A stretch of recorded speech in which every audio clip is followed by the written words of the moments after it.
Hey, the story begins with the biblical account of the descendants of Noah after the Great Flood. Noah had 3 sons, Shem, Ham, and Japheth. Each son became the progenitor of different races and nations. According to some interpretations, the Filipino people can trace the lineage to Shem, who is considered the ancestor of many Asian populations in the ancient world. The descendants of Shem spread across Asia, establishing civilizations and cultures that would evolve over millennia. Among these descendants were the Austronesian people, known for their seafaring skills and adventurous spirit. Around 2000 BC, these Austronesians began to migrate across the vast Pacific Ocean, reaching the islands of Southeast Asia, including the archipelago now known as the Philippines. The Bible, an ancient text revered by millions, contains numerous genealogies and historical accounts that trace the lineages of various peoples, while the Philippines is not explicitly mentioned. Some scholars believe that certain passages could indirectly reference the islands or their ancestors. One such theory revolves around the biblical figure, Ophir, a land mentioned in the Old Testament, famous for its wealth and resources. Some historians and biblical scholars speculate that Ophir could be a reference to the Philippine archipelago, known for its abundant natural resources. But let's take a closer look in the books of Kings and Chronicles. We read about King Solomon's fleet, bringing gold, silver, ivory, apes, and peacocks.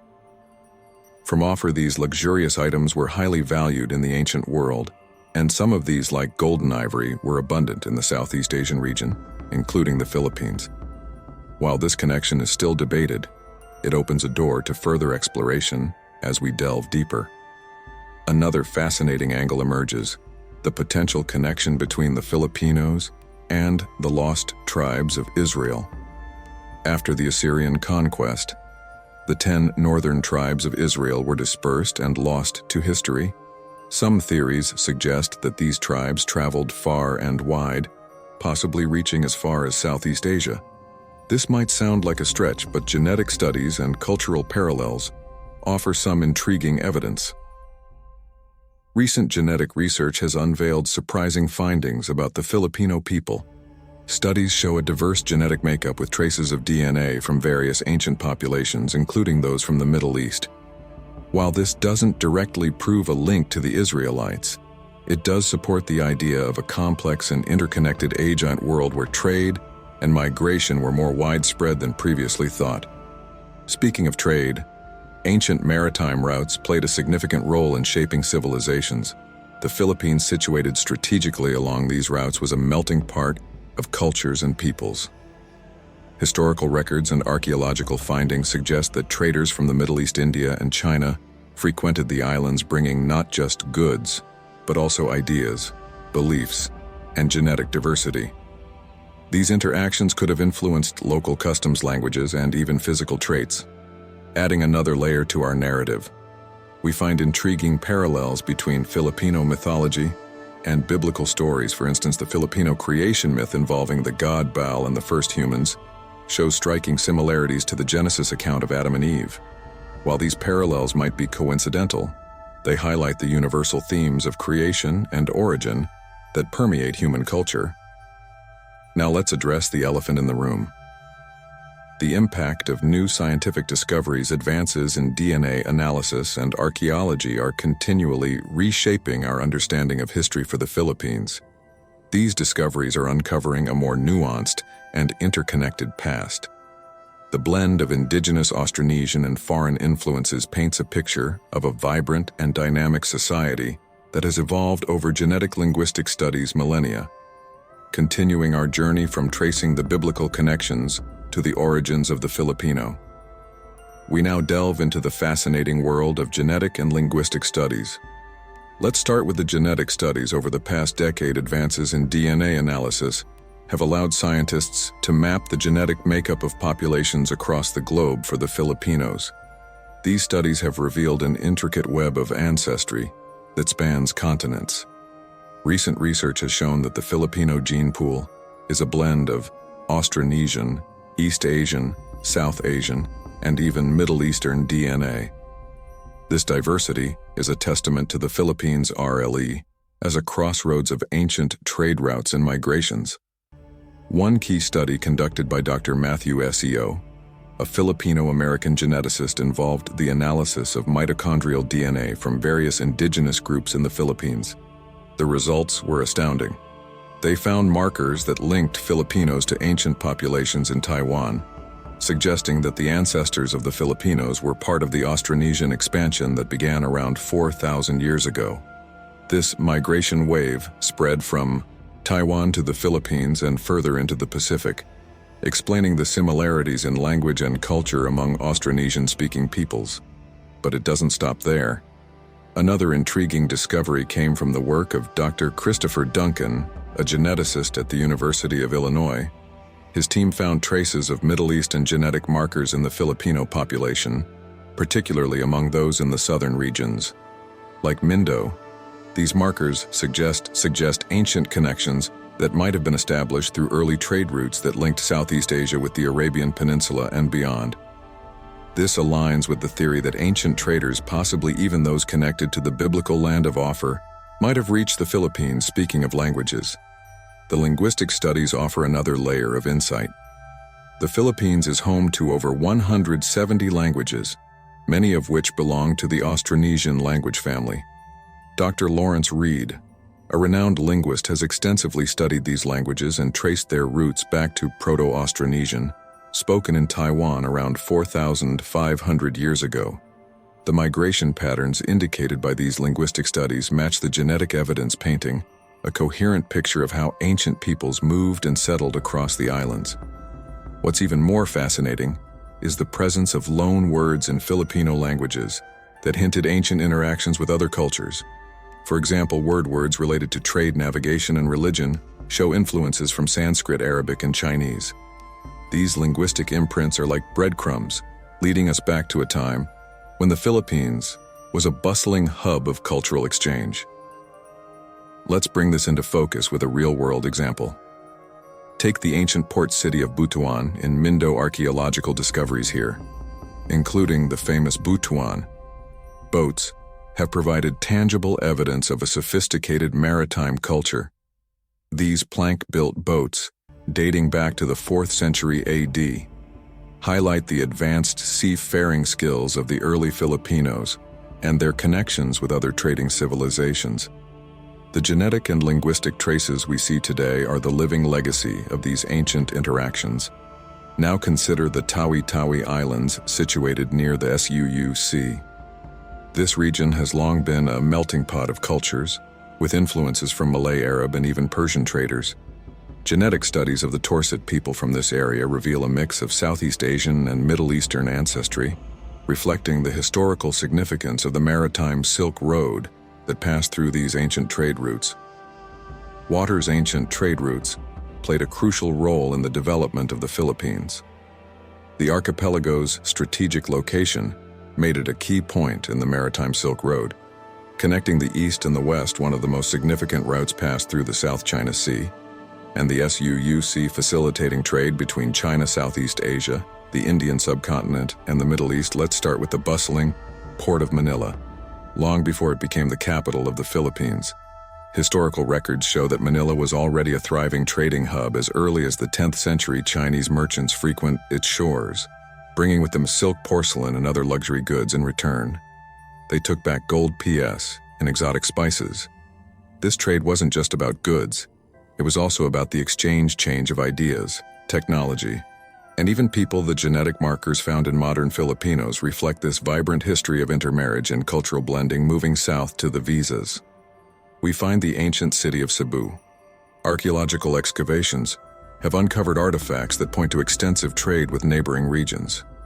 One notable discovery is the presence of gold jewelry and other artifacts in the Butuan area, suggesting that the local inhabitants were not only skilled artisans, but also active participants in regional trade networks. These connections extended as far as India and Persia, as evidenced by the discovery of ancient Persian pottery and Indian beads. But perhaps the most fascinating region in this narrative is the Su'u archipelago. This chain of islands was a crucial link in the maritime trade network, serving as a gateway between the Philippines and the broader Muslim world. By the 13th century, the Sultanate of Sulu had established itself as a powerful maritime state. The Sulu Sultanate maintained trade relations with China, the Middle East, and even East Africa. Historical documents, such as the Tor's epic Parang Sabal quote, tell stories of brave seafarers and their voyages to distant lands, bringing back not only goods, but also new cultural practices and beliefs. One remarkable figure from this period is Sultan Paduka Batara of Suyu. In 1417, he led the royal delegation to China, where he was received with great honor by the Ming Dynasty Emperor Yongle. The journey was a testament to the strong diplomatic and trade relations between Suyu and China. Unfortunately, Sultan Paduka Batara fell ill and died in China, but his legacy lived on. He was given a royal burial in Shandong province, where his tomb remains a symbol of the historical ties between the Philippines and China. These ancient trade routes were not just commercial highways. They were conduits for cultural exchange. The exchange of goods was accompanied by the exchange of religious beliefs, artistic styles, and culinary traditions. For example, the introduction of Islam to the southern Philippines can be traced back to these trade connections. By the 14th century, Islam had taken root in Sulu, brought by Arab and Malay traders.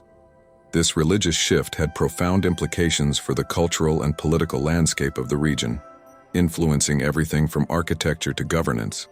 Let's consider the influence of these changes on Filipino cuisine. The fusion of local ingredients with foreign spices and cooking techniques created a unique culinary tradition. Dishes like adobo, which combines indigenous and Spanish flavors, or the use of coconut milk in curries reflecting Indian and Malay influences, are delicious reminders of the Philippines' rich history of cultural blending. The impact of these ancient trade routes and cultural exchanges can also be seen in the arts. The intricate patterns of traditional Filipino textiles, such as those woven by the Tuli people of Mindo, show similarities to textile designs found in other parts of Southeast Asia.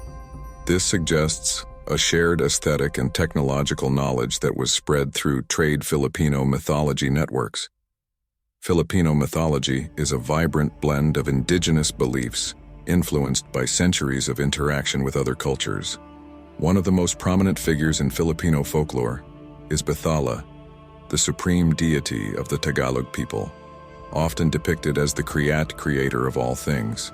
The creation myth, involving Bala bears, striking similarities to the biblical account of Genesis. According to the myth, Bathala created the first man and woman Malakas and Meander from a bamboo stalk.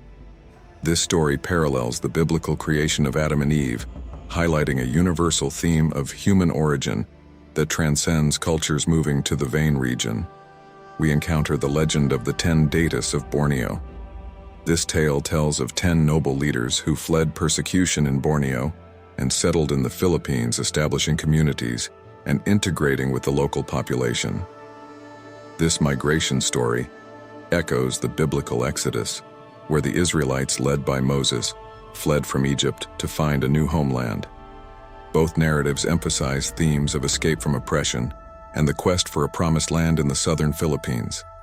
The Maranao people have a rich oral tradition that includes the epic Duran, quote, a UNESCO masterpiece of the oral and intangible heritage of humanity. This epic chronicles the heroic deeds of mythical figures and contains themes of love, war, and destiny, akin to the stories of heroes in the Bible, such as King David and Samson. The Duran not only preserves the Maranao culture but also showcases the deeper-rooted storytelling tradition that connects the Filipinos to their ancient past. Let's not forget the influence of Islamic folklore in the southern regions, particularly in Mindel. The introduction of Islam brought with it a wealth of stories and legends from the Arab world. One notable figure is Rager and Darap Patra, a legendary hero who fought against mythical creatures and protected his people. His story mirrors the biblical tale of David and Goliath, where a young hero battles a giant to save his nation. These parallels demonstrate how Filipino oral traditions have absorbed and reinterpreted stories from different cultures, creating a unique narrative tapestry. Another fascinating aspect of Filipino mythology is the presence of the anitos, quote, spirits of ancestors and nature that play a central role in indigenous belief systems. These spirits are believed to inhabit natural features like mountains, rivers, and trees, guiding and protecting the people. This belief in guardian spirits has similarities with the biblical concept of angels, who act as messengers and protectors sent by God. The reverence for nitos reflects the deep spiritual connection Filipinos have with their environment, a theme that resonates with many indigenous cultures worldwide. These myths and oral traditions are not just stories, they are integral to the Filipino identity, shaping cultural practices and social values. Festivals, rituals, and customs across the Philippines often draw from these ancient tales, keeping the connection to the past alive. For instance, the Ati-Atan festival in a clan which celebrates the arrival of Malay settlers incorporates elements of indigenous and Christian beliefs, illustrating the syncretic nature of Filipino moving forward in time culture. Moving forward in time, we encounter the Laguna copperplate inscription, a key archaeological artifact that dates back to 900. This ancient document, written in a mix of Old Malay, Japanese, and Sanskrit, provides evidence of a sophisticated, established trade and political connections throughout Southeast Asia. The Laguna copper plate inscription highlights the Philippines' integration into the broader regional economy, challenging the notion of isolation and underscoring the importance of cultural and economic exchange. As one of the most fascinating aspects of these scientific discoveries is how they align with and expand upon our understanding of historical trade routes and cultural exchanges. The presence of Middle Eastern genetic markers, for example, supports the idea of ancient maritime trade routes connecting the Philippines with distant regions. This aligns with historical records of the Silk Road, and the role of Southeast Asia is a critical hub in these trade networks. The convergence of these scientific findings with historical and archaeological evidence paints a more nuanced picture of Filipino history. It suggests that the Philippines was not just a passive recipient of external influences, but an active participant in the dynamic exchange of goods, ideas, and people. This interconnectedness contributed to the development of a unique and resilient cultural identity that continues to thrive today. In conclusion, the impact of new scientific discoveries on our understanding of Filipino history is profound. They provide compelling evidence of the Philippines' rich and diverse heritage shaped by millennia of migration, trade, and cultural exchange. By integrating these findings with historical and archaeological records, we gain a deep and more comprehensive understanding of the origins and evolution of the Filipino people. Thank you for watching until the end. If you enjoyed this journey through time, please like, comment, and subscribe for more captivating stories. God bless us all.